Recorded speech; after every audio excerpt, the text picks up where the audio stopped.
الحمدللہ رب العالمین والصلاة والسلام علی رسولہ الکریم اما بعد فاعوذ باللہ من الشیطان الرجیم بسم اللہ الرحمن الرحیم کنت کنزا مخفیا فاحببت ان اعرف فخلقت الخلق. صدق اللہ العظیم. عزیزان گرامی قدر، حدیث قدسی جو میں نے بیان کی ہے اس کا ترجمہ یوں ہے: کنت کنز مخفیہ، میں چھپا ہوا خزانہ تھا، فاحببت ان اعرف، میں نے چاہا کہ میں پہچانا جاؤں، فخلقت الخلق، میں نے مخلوق کو تخلیق کر دیا. اللہ اس کے رسول کا قول سچا ہے. تو عزیزان گرامی قدر، اس حوالے سے ایک شعر کی تشریح چل رہی تھی. حضرت نصیر الدین شاہ صاحب رحمۃ اللہ علیہ، چراغ گولڑا کے والد گرامی بڑے لالا جی حضرت معین الدین چشتی رحمۃ اللہ علیہ کی، وہ شعر یوں تھا: نمود اپنا جب کنز مخفی نے چاہا، فاحببت ان اعرف، اس نے سنایا تو وحدت نے کثرت میں جلوہ دکھایا، مگر ذات مخفی کی مخفی رہی ہے. تو عزیزان گرامی قدر، یہ بات جو ایک سلسلہ چل رہا ہے اس میں ہم یہاں تک پہنچے تھے کہ اللہ تعالیٰ نے انسان کو اپنی صفات کے اظہار کے لیے تخلیق کیا تاکہ میری پہچان کرے، انسان معرفت الہی حاصل کرے. تو انسان کو بھی چاہیے کہ جو اس میں اللہ تعالیٰ نے صفات ودیت کی ہیں، اسے صفات سے نوازا ہے، تو اس میں ریاکاری کا عنصر اگر نہ ہو تو اس کا اظہار کیا کرے نا. ایک شعر پہ ہم پہنچے تھے، لیکن افسوس ہم لوگ، میرے سمیت سب یہی ہے کہ بس اپنی تعریفوں میں ہم لگ جاتے ہیں تاکہ پھر تعریف سننے کے بھی ہم قائل ہیں کہ دوسرے ہماری تعریف کریں، بڑے خوش ہوتے ہیں. تعریف تو اسی کی ہے نا جس نے یہ صفتیں عطا کی ہیں. تو اس حوالے سے سید امجد حیدرآبادی رحمۃ اللہ علیہ کی ربائی میں نے آخر میں کل جو ہے وہ پیش کی تھی. وہ یوں تھی: کوشش ہے تمام اپنی ستائش کے لیے، کیا کیا کرتے ہیں ایک خواہش کے لیے، ہر ایک نمود پر مٹا جاتا ہے، پتلے مٹی کے ہیں نمائش کے لیے. تو گویا ایسی نمود جس میں خدشہ کبر پایا جائے، بڑائی، یہ بڑائی جو ہے نا یہ خراب ہے. کبر یاد رکھیے صرف اور صرف اللہ تعالیٰ کے لیے ہے. کبر اسے کہا جاتا ہے، اس چیز پر غرور تکبر کیا جاتا ہے جو صفت انسان کی اپنی ہو. تو انسان کی تو کوئی صفت اپنی نہیں ہے، اللہ تعالیٰ کی عطا کردہ ہے.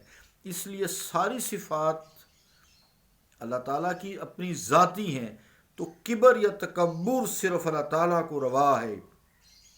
جیسا کہ اس نے قرآن کریم میں بھی فرما دیا: وَلَهُ الْكِبْرِيَاءُ فِي السَّمَاوَاتِ وَالْأَرْضِ. وَلَهُ الْكِبْرِيَاءُ، اور کبر اسی کے لیے، تکبر اسی کے لیے ہے زمین و آسمان میں. اور کسی شخص کو نہیں روا یہ کہ کبر کرے، تکبر کرے. تو گویا نمود کرنا ایک تکبر کے مترادف ہے. یہ کبر صرف وہ اس کی بریائی ذات کو ہی زیب دیتا ہے، روا ہے. اب خلاصہ کلام ہم یہ نکالتے ہیں کہ جب دوسرے مصرے کے حوالے سے، کہ جب ذات باری تعالی نے اپنی نمود چاہی، فاحببت ان اعرف، نمود چاہی تو پھر کیا ہوا؟ خود کو ظاہر کرنا پسند کیا. هو الاول والآخر والظاہر والباطن، وہی اول ہے، وہی آخر ہے، وہی ظاہر ہے، وہی باطن ہے. قرآن کریم نے بھی یہ بات کی ہے. تو کیا ہوا پھر؟ اس کی صفات تو لامحدود ہیں. ایک کثرت نے، یعنی وحدت نے کثرت میں ظہور کیا. تعینات، یہ جو کثرت، ساری چیزیں جو میں نظر آتی، تعین اللہ تعالیٰ کی صفات کی. تو اب پھر جو دیکھنے والے تھے انہوں نے بھی اعلان کر دیا، صدا لگا دی.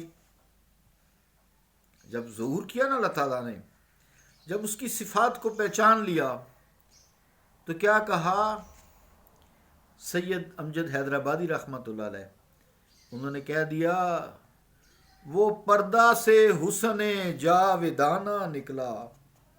یہ تصوف میں شعر شاعری سمجھانے کے لیے چلتی ہے، مشکل سبجیکٹ ہے نا. وہ پردہ سے حسن جاویدانہ نکلا، دل ہاتھ میں لے کے ایک زمانہ نکلا. وہ پردہ سے حسن جاویدانہ نکلا، دل ہاتھ میں لے کے ایک زمانہ نکلا. اے جوہریان عشق لوٹو لوٹو، برسوں سے دبا ہوا خزانہ نکلا. کنت کنزا مخفیا، میں چھپا ہوا خزانہ تھا. فاحببت ان اعرف، میں نے چاہا کہ میں پہچانا جاؤں. فخلقت الخلق، میں نے مخلوق کو تخلیق کیا. تو برسوں کا دبا ہوا خزانہ نکلا. مگر عزیزان گرامی قدر، یہ کثرت میں جو وحدت ہے، اس غیر معمولی جلوہ آرائی کے باوجود ذات جو ہے مخفی کی مخفی رہی ہے. جیسا کہ شعر کے دوسرے مصرع میں نا، تو وحدت نے کثرت میں جلوہ دکھایا مگر ذات مخفی کی مخفی رہی ہے. یہاں آ کے پھر علامہ اقبال رحمۃ اللہ علیہ بھی بول اٹھے نا. وہ کیا فرماتے ہیں؟ کبھی اے حقیقت منتظر نظر آ لباس مجاز میں، کبھی اے حقیقت منتظر نظر آ لباس مجاز میں، کہ ہزاروں سجدے تڑپ رہے ہیں میری جبین نیاز میں. اصل میں اس شعر میں اقبال اس بات کے قائل ہے کہ وہ جو حقیقت منتظر ہے اللہ رب العالمین کی ذات ہے، وہ انتظار کی ہوئی حقیقت ہے. لباس مجاز میں تو آ چکی ہے، چونکہ صفات ساری اسی کی ہیں پوری کائنات میں، یعنی تعینات میں اس کے ظہور کے قائل ہیں کہ جتنی بھی مخلوق ہے یہ سب اس میں اللہ تعالیٰ کی ذات کی صفات ہیں، اظہار ہے. اب علامہ اقبال کیا کریں؟ صرف نظر مانگ رہے ہیں، نظر. کہ اے مالک وہ آنکھ بھی اب دے دے، تو ظہور کر چکا ہے، پوری کائنات میں سب صفات تیری ہیں. الحمدللہ رب العالمین، سب تعریف اللہ تعالیٰ کے لیے ہے جو سارے جہانوں کا پالن ہار ہے. سب تعریف تیرے لیے، نماز میں لوگ پڑھ رہے ہیں، ہم مان گئے ہیں.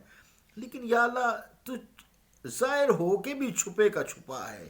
وہ آنکھ عطا کر، آنکھ عطا کر کہ یہ میری آنکھ جو ہے نا، بے شک تو چھپا رہنا، کسی مجازی لباس میں آ جانا، شاعر ہے نا، تو بس مجھے وہ آنکھ پھر بھی میں دیکھ نہیں سکوں گا، لیکن جب تو مجھے آنکھ دے دے گا تو میری آنکھ وہ صفات پا لے گی. یا پھر یوسف علیہ الصلوۃ والسلام جو تو نے تجلی کی ہے، کوئی ایسا تجلی والا مجھے چہرہ ہی دکھا دے. پر یہ لمبا ایک سسٹم ہے. اللہ تعالیٰ ہمیں محبت رسول کریم صلی اللہ علیہ وسلم عطا فرمائے، جس کے ذریعے ہم اللہ تعالیٰ کی پہچان کر سکتے ہیں. صلی اللہ تعالیٰ علی رسول خیر خلقہ محمد وعلی آلہ واصحابہ اجمعین برحمتک یا ارحم الراحمین.